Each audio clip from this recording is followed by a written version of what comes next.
وعد الله الذين آمنوا منكم وعملوا الصالحات ليستخلفنهم في الأرض صدق الله العظيم।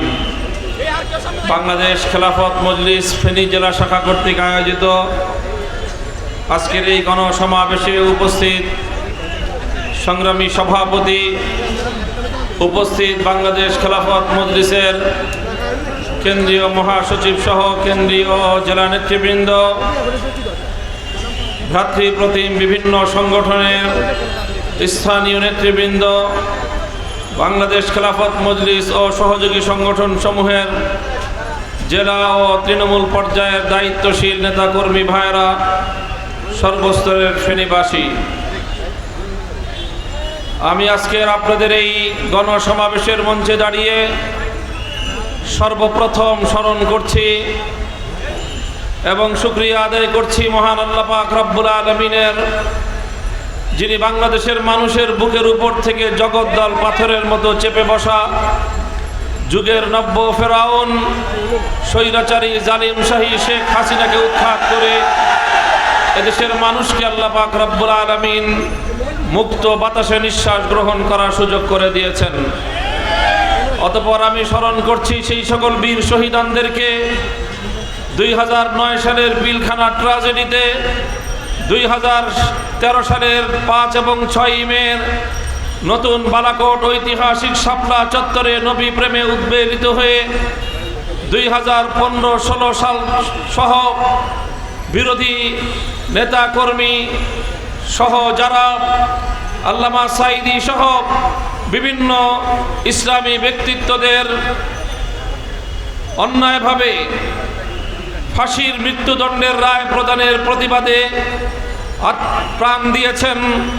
সর্বশেষ 2021 সালে মোদী বিরোধী শান্তিপ্রিয় আন্দোলনে পাখির মতো গুলি করে শাহাদাত বরণকারী হেফাজতে ইসলামের নেতা কর্মীদেরকে এবং 2024 সালের জুলাই এবং আগস্ট বিপ্লবে প্রায় 2 সহস্রাধিক বাংলার দামাল ছাত্র, যুব ও সর্বস্তরের জনতা যাদেরকে নির্মমভাবে পরিকল্পিতভাবে হত্যা করেছে ফ্যাসিবাদী সরকার, সকল শহীদানদেরকে শ্রদ্ধা ভরে স্মরণ করে তাদের আত্মার মাগফিরাত কামনা করছি এবং তাদের শোক সন্তপ্ত পরিবার পরিজনের প্রতি সমবেদনা জ্ঞাপন করছি।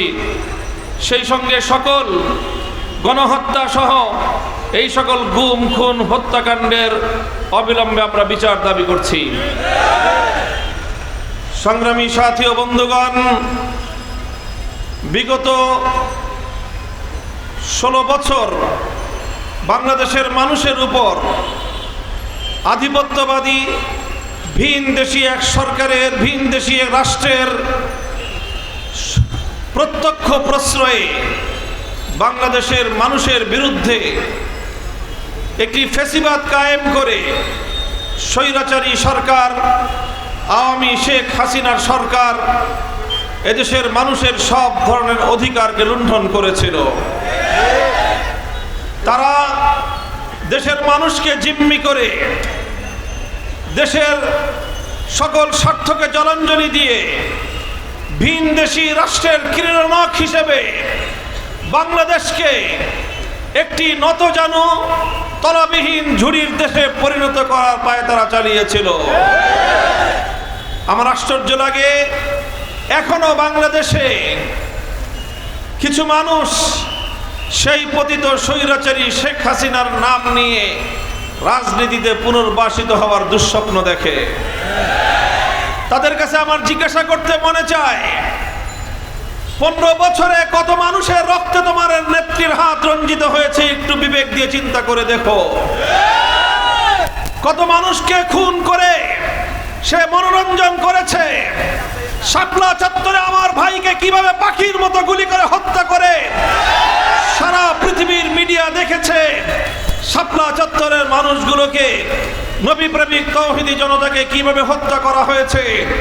শাপলা চত্বরের হেফাজতে ইসলামের মঞ্চের সামনে 5 মে বিকাল বেলা থেকে 6 মে ভোর পর্যন্ত 4টি তাজা লাশ সেখানে পড়েছিল, যেগুলোকে গুলি করে হত্যা করেছিল শেখ হাসিনার পুলিশ বাহিনী।